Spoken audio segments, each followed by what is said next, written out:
मैं एसी वाले कमरे में बॉस के सामने वाली सीट पर बैठी हुई थी। बॉस के हाथ में मेरी बीसी और डॉक्यूमेंट्स की फाइल थी। मैं नौकरी के लिए इंटरव्यू देने आई थी, लेकिन उस आदमी की नज़रें फाइल की बजाय मुझ पर टिकी हुई थीं। वो 55 साल का आदमी पैंट कोट पहने अपनी पर्सनल सेक्रेटरी के लिए लड़कियों से इंटरव्यू ले रहा था। मुझे हैरत इस बात की थी कि मैं पिछले 15 मिनट से उसके सामने बैठी थी, लेकिन उसने मुझसे एक भी सवाल नहीं पूछा था, बल्कि ठीक से मेरी फाइल तक नहीं देखी थी। उसकी नज़रें सिर्फ मुझ पर थीं। शायद वजह मेरा बेतहाशा हुस्न था। मेरा शुमार हसीन तरीन खूबसूरत लड़कियों में होता था, लेकिन मैं सिर्फ खूबसूरती की ही धनी थी, किस्मत की नहीं। मैंने गरीब घराने में आँख खोली थी। मुश्किल से ही मैंने एमए की डिग्री हासिल की तो नौकरी के लिए घर से निकलना पड़ा। घर पर एक बीमार माँ और मेरे अलावा 2 जवान बहनें और थीं। पापा जिंदा नहीं थे, ना ही कोई भाई था, इसलिए मुझे ही घर गृहस्थी का पहिया खींचना था। मेरे अलावा घर को संभालने वाला कोई नहीं था, इसीलिए मुझे घर से निकलना पड़ा। नौकरी मेरी सबसे बड़ी ज़रूरत थी। मैंने नौकरी के लिए दिल्ली के सबसे बड़ी बड़ी कंपनियों में अप्लाई किया।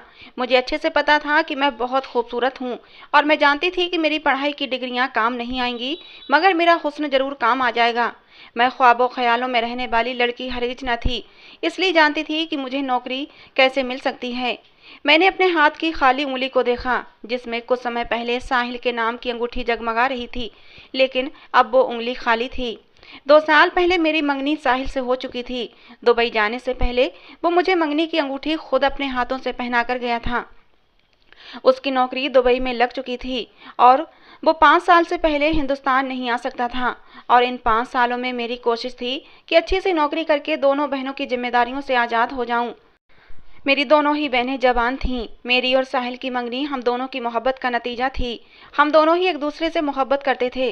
साहिल का घर हमारे घर के बराबर ही था। बचपन से लेकर जवानी तक हम दोनों एक दूसरे के साथ रहे थे, लेकिन दुबई जाने से पहले साहिल का परिवार दूसरे शहर में शिफ्ट हो गया था। दोनों के कंधों पर अपने अपने परिवार की जिम्मेदारियां थीं और अपने परिवार की जिम्मेदारियों को पूरा करने की खातिर नौकरियां करने पर मजबूर थे। मुझे साहिल से बेपनाह मोहब्बत थी। जब तक हम रात को एक दूसरे से बात न कर लेते हमें चैन ही नहीं आता था। लेकिन गरीबी भी इंसान को किस तरह से मजबूर करती है। मैंने अपनी उंगली से अंगूठी उतारी और वो अंगूठी अपनी एक दोस्त को ये कहकर बेच दी थी कि जब मेरे पास पैसे होंगे तो वापस ले लूंगी। जो पैसे मुझे अंगूठी के बदले मिले, मैंने उससे थोड़े ढंग के कपड़े खरीदे और वो पहनकर इंटरव्यू देने आई थी। मेरे माँ बाप ने मेरी परवरिश बहुत ही अच्छी की थी। मैंने बहुत ही सलीके से कपड़े पहन रखे थे, अपने आसपास दुपट्टे को भी लपेट रखा था। अपनी खूबसूरती की वजह से उस ऑफिस में बैठी मैं एक काम सी लड़की की बजाय उस ऑफिस की मालकिन ही लग रही थी। सामने बैठे अधेड़ उम्र आदमी पर शायद मेरे हुस्न का जादू चल चुका था। उसने फाइल मेरे सामने रखी और कहने लगा, कल से आप ऑफिस ज्वाइन कर सकती हैं मिस नीलम। मैं खुश हो गई थी। मैंने पूछा, मेरी तनख्वाह कितनी होगी? मेरे सवाल पर वो मुझे देखकर मुस्कुराया और अपनी चेकबुक उठाई, उस पर कुछ फिल किया और चेक मेरी तरफ बढ़ा दिया। कहने लगा, आप जैसी हसीन पर्सनल सेक्रेटरी को मैं एडवांस सैलरी दे देता हूँ। मैंने मुस्कुराकर चेक देखा और चेक देखकर तो मेरे होश उड़ गए थे। वो 2 लाख का चेक था। मेरी नज़र अचानक उस आदमी की तरफ उठी थी। मैंने पहले कहीं नौकरी नहीं की थी। मेरा अनुभव बिल्कुल जीरो था और मेरी पढ़ाई भी कुछ खास न थी। मेरी खूबसूरती के हिसाब से भी ये पैसे मुझे बहुत ज़्यादा ही लग रहे थे। 2 लाख की रकम कम तो नहीं होती। कुछ देर के लिए तो मेरा दिल बेचैन सा हो गया था। मैंने फिर उस इंसान की तरफ देखा जो मुझे ही तेज नज़रों से घूर रहा था। बॉस की तेज नज़रों का नतीजा था मैंने दुपट्टा ठीक से अपने कंधों पर फैला लिया और अपना गला साफ किया और कहा कि सर, मुझे अभी कोई अनुभव नहीं है काम करने का और आपको मैं बता भी चुकी हूँ, सब आपको ही सिखाना पड़ेगा। मैं एसी के थरथराते कमरे में भी पसीने से भीग चुकी थी। वो चेक मेरी उम्मीदों से कहीं बढ़कर था। वो मेरी बात पर अर्थपूर्ण तरीके से मुस्कुराया, फिर अपना सिगार मुंह को लगाकर बोला, आप निश्चिंत रहें, मैं आपको बहुत कुछ सिखा दूंगा। मैं उसकी बात पर चुप सी हो गई थी, फिर उठकर कमरे से चली गई। ऑफिस से बाहर निकलते हुए मैं गहरी सोच में गुम थी। भला एक फ्रेशर लड़की को 2 लाख कौन बेवकूफ़ तनख्वाह दे सकता है, वो सिर्फ इसलिए कि मैं खूबसूरत हूँ। इसके अलावा तो मुझे कोई और वजह समझ नहीं आ रही थी, क्योंकि ना मैं कोई मल्टी टैलेंट थी, ना ही कोई कंप्यूटर कोर्सेज कर रखे थे। मैं इन्हीं उलझनों और इन्हीं सोचों के साथ घर पहुंची। मेरी छोटी बहन रिद्धि ने घर का दरवाज़ा खोला तो मुझे आस भरी नज़रों से देखने लगी। मैंने जब ये खुशखबरी सबको सुनाई तो सभी खुशी के मारे चीख पड़े थे। मैंने उस चेक के पैसों से अपनी शॉपिंग की, क्योंकि मुझे अब ऑफिस जाना था, वो भी किसी की पर्सनल सेक्रेटरी के तौर पर। अपनी तरफ से मैंने बहुत ही कीमती और अच्छी ड्रेस खरीदी थी, लेकिन जो डिमांड मेरे बॉस ने 1 हफ्ते के बाद रखी, वो सुनकर तो मेरे होश उड़ चुके थे। मुझे 1 हफ्ता हो गया था, लेकिन मुझे अब तक ये समझ नहीं आई थी कि मुझे इस ऑफिस में काम क्या करना है। मैं पूरा दिन बस बॉस के ऑफिस में ही बैठी रहती। ना मुझे लैपटॉप पर कुछ सिखाया गया था, ना ही मुझे बॉस ने अपनी मीटिंग के बारे में कोई बात की थी। मुझे ऐसा महसूस हो रहा था जैसे मैं कोई डेकोरेशन पीस हूँ, खूबसूरती से तराशा हुआ, जिसे मेरा बॉस देखकर अपनी आंखें ठंडी करता हो। मैं जब तक बॉस के रूम में बैठी रहती, वो लगातार मुझे ही देखता रहता। कभी कभी मुझे अपने साथ मीटिंग पर भी लेकर जाता। मुझसे कुछ भी डिस्कस नहीं करता, बस मैं गैर जरूरी चीज की तरह कुर्सी पर बैठी रहती। मैं 1 हफ्ते में ही इस काम से उकता गई थी। मैंने 1 हफ्ते बाद ही बॉस से कह दिया कि आखिर आप मुझसे कोई काम क्यों नहीं लेते, मैं यहाँ बैठने के लिए थोड़ी आती हूँ।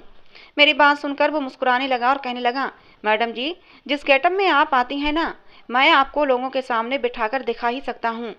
उसकी बात सुनकर मैंने खुद पर एक नज़र डाली। मैंने महंगे ब्रांड का सूट पहना हुआ था और मेरे कंधों पर दुपट्टा पड़ा हुआ था। मुझे तो अपने हुलिये में कोई भी कमी नजर नहीं आ रही थी। हल्का फुल्का मेकअप भी कर रखा था। मैंने कहा, क्या मतलब है आपका? मेरी बात सुनकर वो अपनी रिवॉल्विंग चेयर से उठकर मेरे पास आ गया।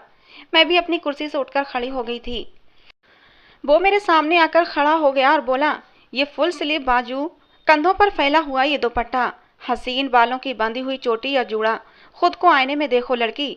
अगर ऐसे में तुम्हें अपने क्लाइंट के सामने लेकर जाऊंगा तो वो मुझे ऑर्डर ही नहीं देंगे। पर्सनल सेक्रेटरी का मतलब जानती हो तुम? ये कहकर वो मेरी आंखों में देखने लगा। ना जाने ऐसा क्या था उसकी आंखों में कि मुझे उलझन सी महसूस हुई थी। मैं एकदम 2 कदम पीछे हटी थी।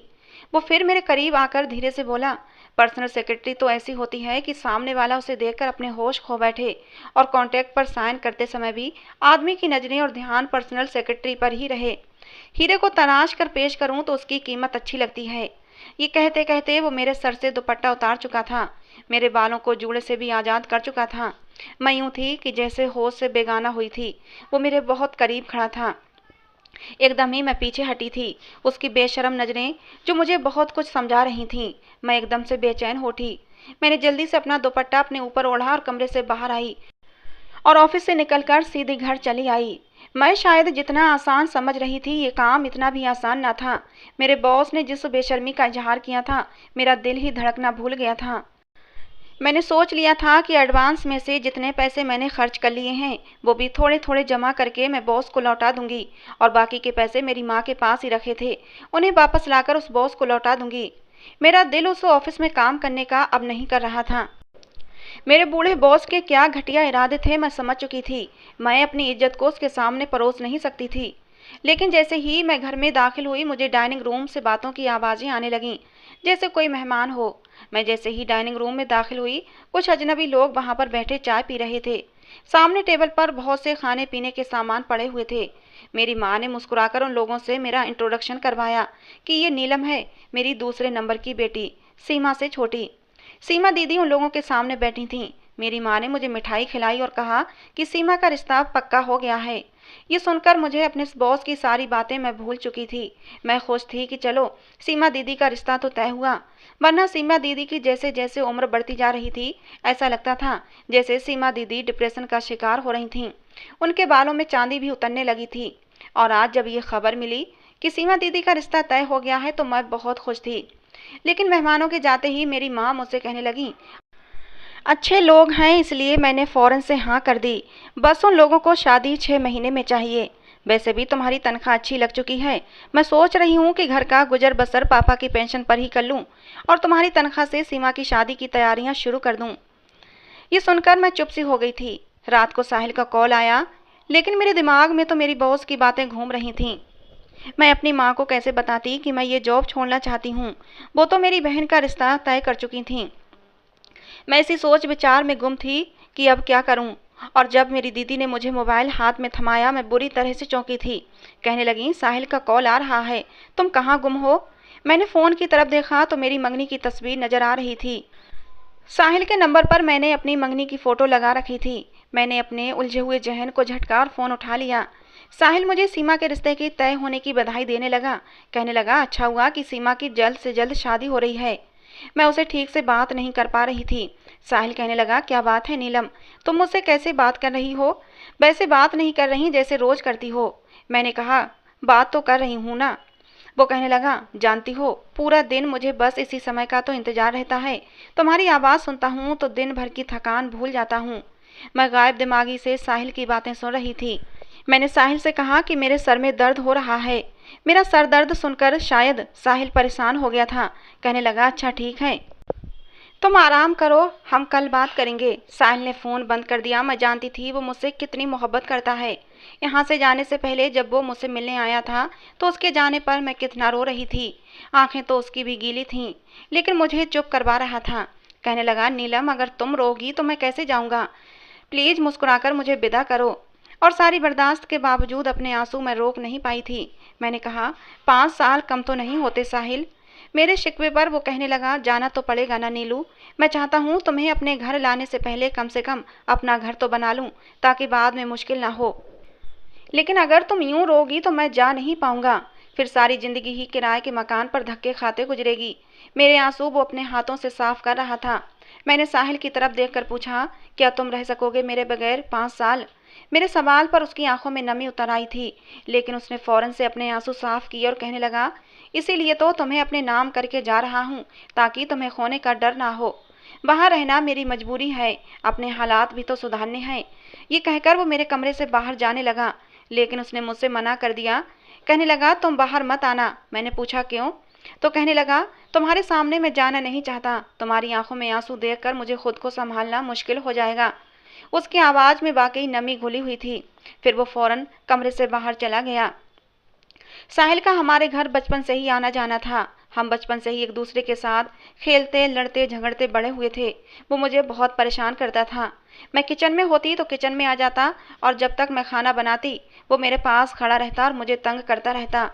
पहली बार मैंने साहिल को गुस्से में उस समय देखा जब कॉलेज से वापस आते हुए मुझे एक लड़का परेशान कर रहा था। साहिल वहीं से गुजर रहा था। ये देखकर वो मेरे पास आ गया और उस लड़के को मारने लगा। साहिल इतना जज्बातों में बह गया था कि मार मार कर उस लड़के का सर फोड़ दिया था। कहने लगा तुम्हारी हिम्मत कैसे हुई नीलम के आस पास भी आने की? साहिल के गुस्से को देखकर पहली बार मुझ पर ये राज खुला कि साहिल मुझसे मोहब्बत करता है। साहिल की यादों ने मुझे कुछ पल के लिए सब कुछ भुला दिया था। मैं 2 दिन तक ऑफिस नहीं गई। मेरी माँ ने वजह पूछी तो मैंने सर दर्द का बहाना बना दिया। लेकिन तीसरे ही दिन बॉस की गाड़ी ड्राइवर के साथ मेरे घर के सामने खड़ी थी। मेरी माँ भी कहने लगी तुम क्यों छुट्टियाँ करने लगी हो? अभी तो तुम्हारी नई नई जॉब शुरू हुई है। ये ना हो कि छुट्टियों की वजह से तुम्हारी नौकरी छूट जाए। सीमा की शादी भी सर पर है। न चाहते हुए भी तैयार होकर मैं गाड़ी में बैठ गई। मुझे कुछ हैरत भी थी क्योंकि बॉस कभी भी ऑफिस के स्टाफ के लिए अपनी पर्सनल गाड़ी नहीं भेजते थे। मगर जब वो गाड़ी ऑफिस के बजाय एक मॉल के सामने जाकर रुकी तो मैंने ड्राइवर की तरफ नासमझी से देखा। वो कहने लगा बॉस का हुक्म है कि आपको ड्रेसअप करवाकर 5 स्टार होटल ले जाऊं। वहाँ बॉस के कुछ क्लाइंट आउट ऑफ कंट्री से आए हुए हैं, मीटिंग है उनके साथ। मैं उस ड्राइवर के साथ उस मॉल में बनी एक बहुत ही बड़ी बुटीक में चली गई। वहाँ पहले से मेरे लिए एक ड्रेस तैयार था जिसे देखकर ही मैं शर्म से पानी पानी हुई थी। मैंने उसे पहनने से साफ मना कर दिया। ड्राइवर ने बॉस का नंबर मिलाकर फ़ोन मुझे थमा दिया। मैंने बॉस से कहा मैं ऐसा ड्रेस नहीं पहन सकती। बॉस ने कहा ठीक है, मेरा एडवांस वापस करो और चलती फिरती नजर आओ। तुमसे ज़्यादा खूबसूरत लड़कियां शहर में मौजूद हैं जो मेरे एक चेक पर मुझे वैसी ही नजर आएंगी जैसा मैं चाहता हूँ। वो पैसे तो मेरी माँ ने कुछ लड़के वालों की आवभगत में खर्च कर दिए थे और कुछ सीमा दीदी की दहेज के लिए सामान ले आई थी। मैं बॉस को पैसे कहाँ से वापस लौटाती? मैं खामोश हो गई। ये मेरी पहली मजबूरी थी जिसने मुझे ये बेहुदा ड्रेस पहनने पर मजबूर किया था। वहीं एक लड़की मौजूद थी जिसने मुझे 1 घंटे में बड़ी महारत से मेरे हुस्न को मेकअप से और भी ज़्यादा निखार दिया था। इस घटिया ड्रेस और इस हुलिये में मुझे शर्म आ रही थी।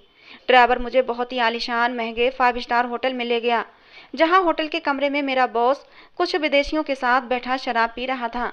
मुझे देखा तो वो सब के सब नजरें पलटना भूल गए थे। मेरे बॉस ने फौरन से खड़े होकर मेरे कंधे पर बाजू फैलाया और उनसे मेरा इंट्रोडक्शन करवाने लगा। मुझे अपने बॉस का यूं खुद से करीब आना बहुत बुरा लग रहा था। मैं बहुत ज़्यादा नर्वस हो रही थी। मुझे ऐसी चीज़ों की आदत नहीं थी। बॉस ने मुझे उन लोगों में से एक आदमी के साथ बैठा दिया। लंच के बीच भी सबकी नज़रें मुझ पर ही थीं। उस वक्त 4 मर्दों में मैं एक अकेली लड़की थी। खाने के बाद मुझे मेरा बॉस उसी होटल के दूसरे कमरे में ले गया। जिस कमरे में वो मुझे लेकर गया उस कमरे में मैं थी, मेरा बॉस था और एक और आदमी था जिसकी उम्र भी मेरे बॉस के लगभग ही थी। उस आदमी की नज़र मेरे ही ऊपर थी और वो मेरे बॉस के सामने रखी फाइल पर साइन कर रहा था। शायद कॉन्ट्रैक्ट साइन हो चुका था। मेरे बॉस के चेहरे की खुशी देखने लायक थी। मैंने दिल में धन्यवाद किया कि चलो जान छूटी, अब मैं घर जा सकती हूँ। लेकिन मुझे क्या पता था कि अभी तो मेरा सब कुछ लुटना बाकी था। तभी वेटर अंदर दाखिल हुआ। उसके हाथ में एक ट्रे थी जिसमें 3 गिलास जूस के थे। एक गिलास बॉस ने मेरे सामने रख दिया। मजबूरन मुझे वो जूस पीना पड़ा। उस बीच बॉस और वो आदमी अपने काम के बारे में बातें करते रहे, लेकिन वो जूस पीते ही मुझ पर बेहोशी सी छाने लगी। मैं समझ नहीं पा रही थी कि मुझ पर नींद का असर क्यों हो रहा है। मेरा सर बुरी तरह से चकराने लगा था और तभी मेरा बॉस खड़ा हुआ, उस आदमी से हाथ मिलाकर कमरे से निकल गया और फिर कमरे का दरवाज़ा बंद हुआ था। मुझे यही तक याद है, लेकिन उसके बाद मैं अपने होश खो बैठी थी। सच ही कहते हैं, जो सो गया उसका सब कुछ खो गया। मेरे साथ भी कुछ ऐसा ही हुआ था। जब मेरी आंख खुली तो मेरे पास सिवाय अपनी बर्बादी के आंसू बहाने के कुछ भी नहीं बचा था। उस अंग्रेज ने कॉन्ट्रैक्ट के बदले मुझे बर्बाद करके रख दिया था। मैं होश में आते ही रोने चीखने लगी। वो आदमी शराब के नशे में था। मुझसे कहने लगा, मुझे डिस्टर्ब मत करो, तुम्हारे बॉस का ड्राइवर बाहर तुम्हारा इंतजार कर रहा है, निकलो मेरे कमरे से। उसके नफरत और अपमान भरे शब्द सुनकर मैं उठकर होटल से बाहर निकल आई। सामने ही बॉस की गाड़ी खड़ी थी जिसमें ड्राइवर बैठा हुआ था। गाड़ी में बैठकर मैं फूट फूट कर रोने लगी। वो मुझे उसी मॉल में ले गया ताकि मैं अपने पुराने हुलिये में वापस आऊं। मैंने अपने कपड़े बदले और उस ड्राइवर ने मुझे मेरे घर के सामने उतार दिया। रात का अंधेरा छा गया था। मेरी जिंदगी भी इस अंधेरे में अंधेरी हो चुकी थी। मैं गाड़ी से नीचे उतरने लगी तो ड्राइवर ने मुझे एक चेक दिया। कहने लगा, ये बॉस ने तुम्हें बोनस दिया है, तुमने बॉस के क्लाइंट को इतना खुश जो किया है। मुझे लगा जैसे मेरे मुंह पर एक गंदी गाली दी उसने मुझे। मैंने वो चेक लिया और उसे फाड़ने लगी तो वो ड्राइवर कहने लगा, ये क्या कर रही हो, पहले देख तो लो कि चेक में कितने पैसे हैं। अपना सब कुछ तो तुम खो ही चुकी हो। चेक को फाड़ देने पर भी वो लौट कर वापस नहीं आएगा। ये चेक रख लो, तुम्हारे बहुत काम आएगा। वो चेक हाथ की मुट्ठी में दबाकर गाड़ी से नीचे उतरी और घर में दाखिल हुई। मेरे हाथ में चेक देकर मेरी माँ ने मुझसे वो चेक ले लिया। चेक देकर उनकी आंखें फटी की फटी रह गईं। पूरे 5 लाख का चेक था। नीलम, इतने ज़्यादा पैसे क्यों दिए हैं तुम्हारे बॉस ने? अपनी माँ के सवाल पर मैंने उन्हें खाली खाली नज़रों से देखा। मैं क्या बताती कि ये पैसे मेरी बर्बादी के हैं। मेरी माँ कहने लगी, अच्छा तुम्हारे बॉस ने एडवांस पैसे दिए होंगे तुम्हारी बहन की शादी का सुनकर। ये तो चलो उन्होंने बहुत अच्छा किया बेटा। मैं उन्हें क्या जवाब देती। मैंने हाँ में सिर हिला दिया और अपने कमरे में चली गई। मैं अपने बेड पर आकर फूट फूट कर रो रही थी। मेरी बर्बादी मेरी बहन के घर की आबादी का कारण बनी थी। सीमा दीदी का सारा दहेज तैयार हो चुका था। मैं अब दोबारा उस बूढ़े की शक्ल भी नहीं देखना चाहती थी, इसलिए फ़ोन करके नौकरी से जवाब दे दिया। साहिल का फ़ोन आया तो मैंने उससे भी बात नहीं की।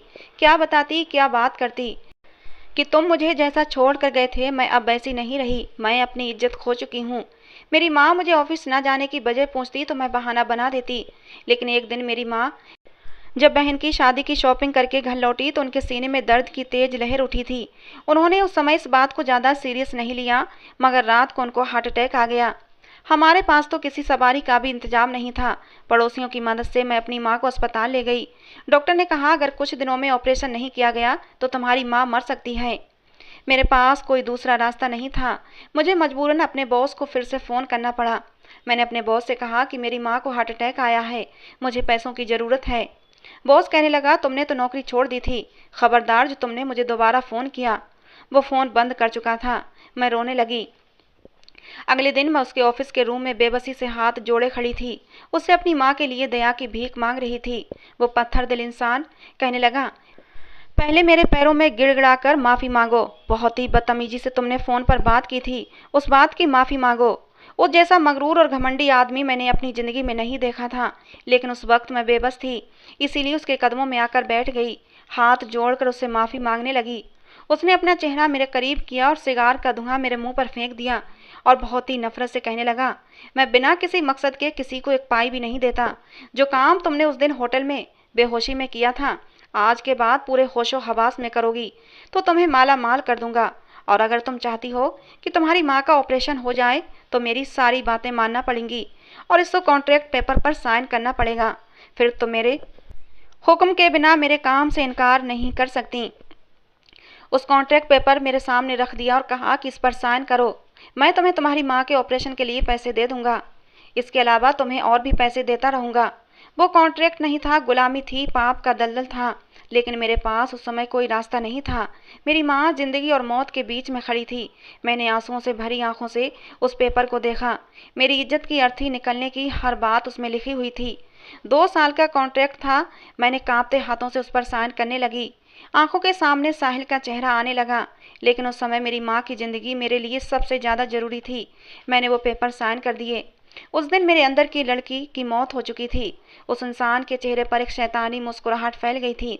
मैंने अपनी आंखों से आए आंसू साफ किए और कहा कि मुझे अब पैसे दे दो, मुझे अपनी माँ का ऑपरेशन करवाना है। वो कहने लगा, इतनी भी जल्दी क्या है? मैंने कहा कि डॉक्टर को कहकर आई हूँ कि मैं पैसों का इंतजाम करके आऊँगी। मेरी सिसकियाँ नहीं रुक रही थीं, मगर सामने बैठा वो आदमी भी और जोर से कह कहे लगाने लगा।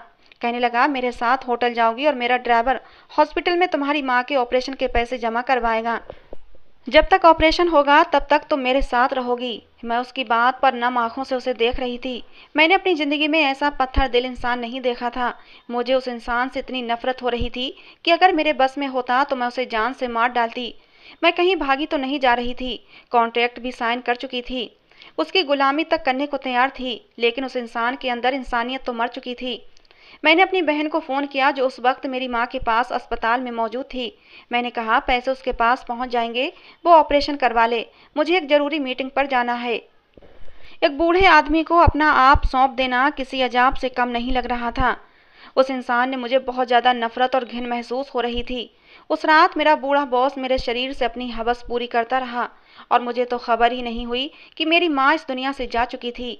मैं अस्पताल पहुंची तो मेरी बहन मुझे हैरत से देखने लगी और कहने लगी, नीलम, तुम्हारे लिए माँ से बढ़कर मीटिंग थी। मेरी दीदी रो रही थीं। मैं उन्हें क्या बताती कि अपनी माँ की ज़िंदगी की कौन सी कीमत चुका कर आई हूँ।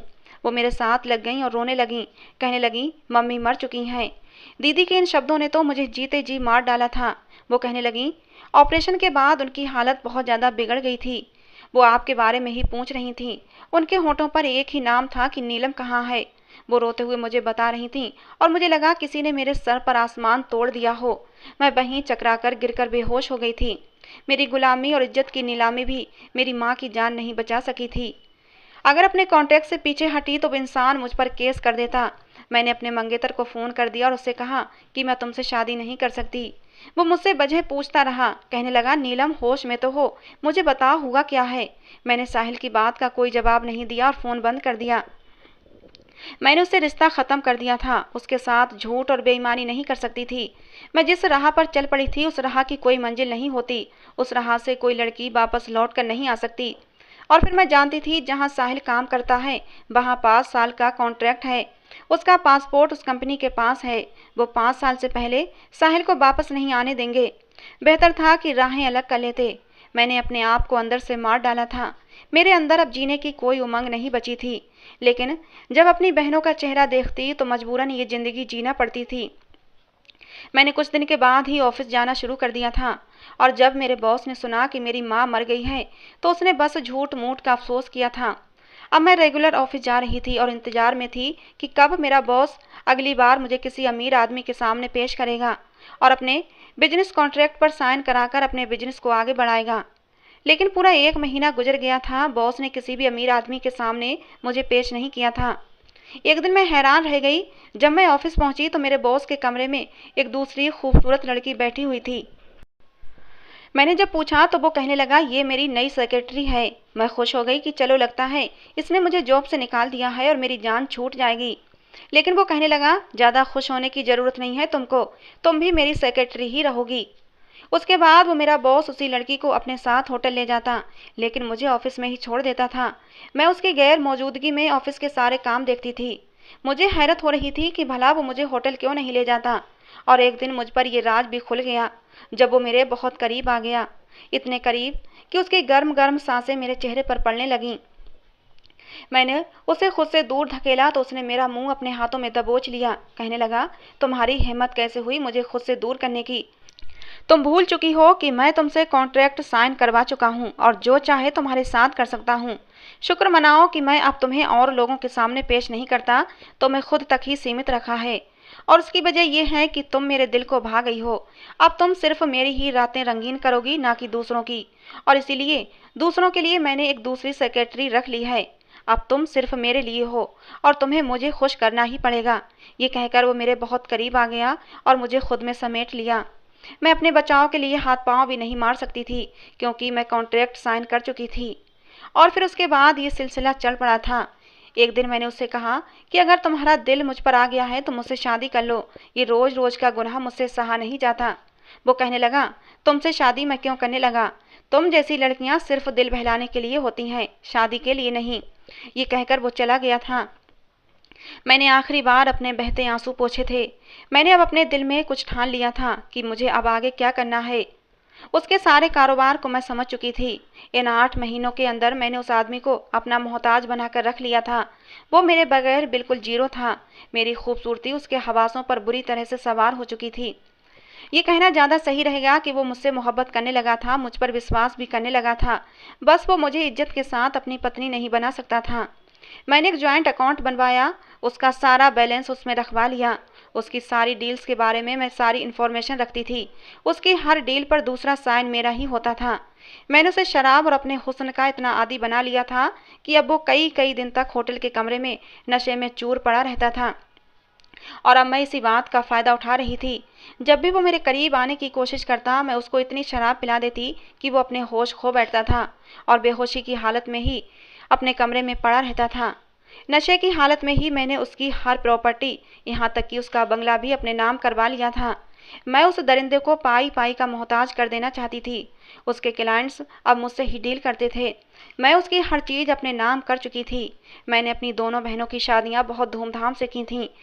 अपना आप बेचकर मैंने उन्हें इज्जत की ज़िंदगी दी थी। जब मैंने उस आदमी का सब कुछ अपने नाम कर लिया, तो फिर उस दिन मैंने बड़ी बेचैनी से इंतजार में थी उस इंसान के ऑफिस में आने के लिए। उसके रूम में उसकी रिवॉल्विंग चेयर पर बैठी मैं उसका इंतजार कर रही थी। उसने शायद अपनी बेटी की सालगिरह पर उसे तोहफा देने के लिए बैंक से पैसे निकलवाने थे, लेकिन बैंक अब मेरे इशारे के बगैर कोई भी काम नहीं कर सकता था। उसे एक पैसा भी नहीं देता। वो बुढ़ा बड़े तेज और गुस्से से मेरे कमरे में दाखिल हुआ था। मुझे अपनी कुर्सी पर बैठा देखकर उसे हैरत का झटका लगा था। मेरे होंठों पर एक तंजिया मुस्कुराहट फैल चुकी थी। मुझे देखकर वो गुस्से से चीख पड़ा था, लेकिन मैंने भी एक तेज नज़र उस पर डाली थी। मैंने कहा, आपको अंदर आने का तमीज़ नहीं है कि पहले बॉस के कमरे पर दस्तक दी जाती है और इजाज़त मिले तो अंदर आते हैं, वरना बाहर से ही लौट जाते हैं। मेरी बात पर वो गुस्से से बिखर पड़ा था और अंदर आकर कहने लगा, क्या बकवास कर रही हो तुम?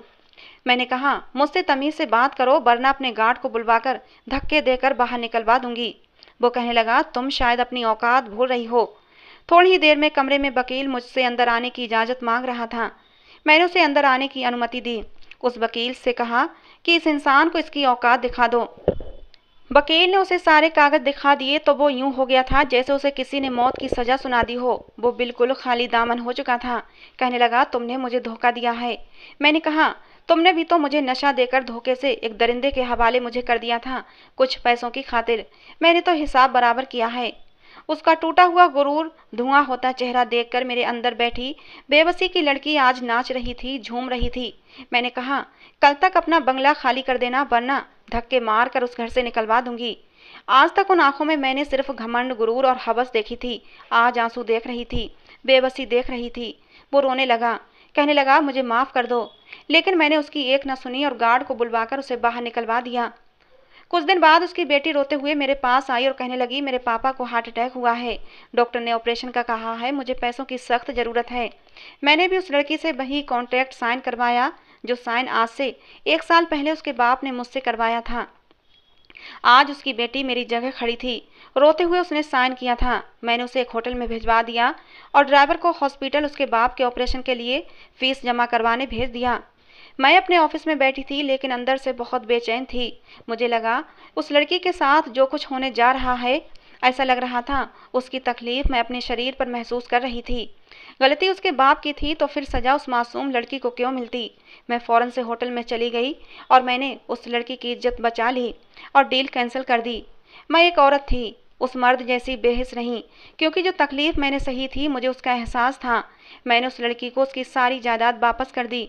वो रोते हुए मेरा धन्यवाद करने लगी। जब उसके बाप का ऑपरेशन हुआ और जब वो होश में आया तो सच्चाई जानकर मुझसे हाथ जोड़कर माफ़ी मांगने लगा। कहने लगा कि मैं तुमसे शादी करने को तैयार हूँ, तुम्हें इज्जत के साथ अपनी पत्नी बनाने को तैयार हूँ, मुझे माफ़ कर दो।